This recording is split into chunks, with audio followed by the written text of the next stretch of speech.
Welcome to Classics Confidential. I'm here in Liverpool. I'm talking to Dr. Alexei Zadorozhny about some of his work on Tolstoy and Plutarch. Thank you. Is this a topic that you've been interested in for a long time? It was a kind of secret love, yeah, a hidden interest, because I do hail from Russia, yeah, so I speak the language, I read the language, and I was very interested in the Napoleonic period, from the Russian side especially, for a long time, yeah, since my early teens, in fact. Yeah. So yes, having been a classicist for almost 20 years now, having worked mostly on Plutarch, I think I still harbored the secret of interest in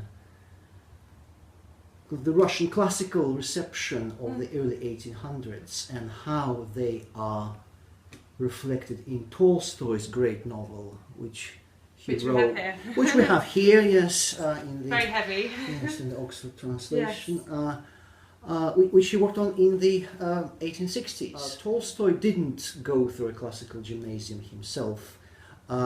He was home educated before he went to university. And he ended up as a dropout, of course.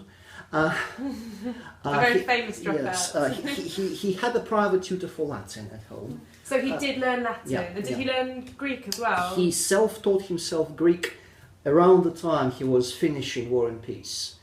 Apparently, as we can tell from his diaries and letters, he got hooked on Greek through Homer. Not least because he was drawing this rather ambitious parallel between his own novel and the Iliad in particular. Yeah? He was attracted to the epic mode, basically, and yes, this is how he started reading Homer in the original. Although, to be fair, he was quite keen on Plato before that in Russian translation and in German and French translation. And his Plutarch, did he get that in? Was that Russian translation as well? Interestingly, we can identify, I think, the edition of Plutarch, which was kind of the main edition of Tolstoy's formative years. And it's a French translation by André Dacier, the husband of the famous Madame Dacier. Yeah, so it's a 18th century French translation, clearly books bought by Tolstoy's father, and it does, I think, look plausible that this is the translation. The engravings of Plutarchian heroes are referred to in the epilogue, in the narrative epilogue of War and Peace, which was one of the scenes that I discuss a great deal in my papers on Tolstoy. So you mean that the visual representations of the heroes from a teenage, yes, a teenage boy is in the epilogue is having a kind of surreal dream of advancing towards what looks like glory, but it also looks like gossamer. So that's the effect of his dream, and he's wearing a helmet like the heroes in his edition of Plutarch do. And I think, we can actually identify, because Tolstoy's library, the books of his estate, are preserved, and they have been quite carefully catalogued by scholars.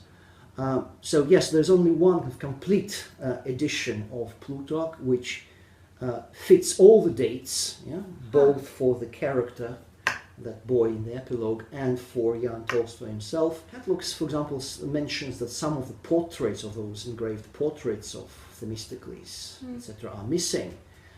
So it's very fascinating to think that Tolstoy and his siblings might have been too interested. Put them on the wall like posters or something. Oh, how fascinating! Yeah. And so Tolstoy, he's using Plutarch. Is it as sort of a paradigm of virtue, of heroism? I think the latter more than the former. The boy, who is a good-natured, young character, clearly has our sympathy, but he is very much drawn onto the path of ambition and heroism. So yes, Plutarch's men, that's kind of the general label he puts on them. If I'm in the same circumstances, I'll do the same as Plutarch's men. I'll do better. I'll be admired by everyone. So that's not his train of thought when he wakes up and recalls his dream. I think in general it would be not a big exaggeration to say that Tolstoy engages with Plutarch as a representative, as the chief representative of the biographical reading of history. This deep intertextuality at work here, I think.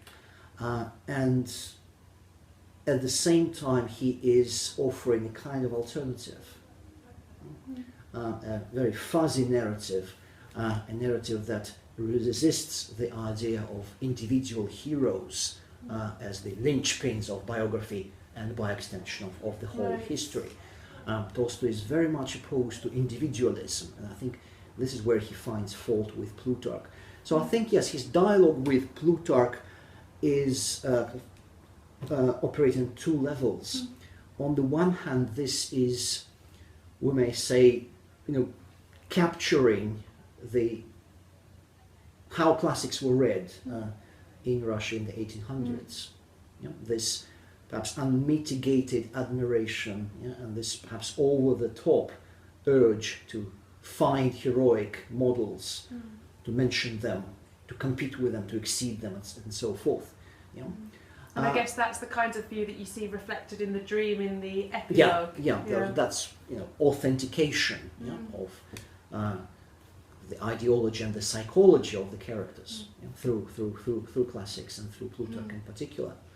But at the same time, I think there is a more profound philosophical clash between Tolstoy and Plutarch. Yes.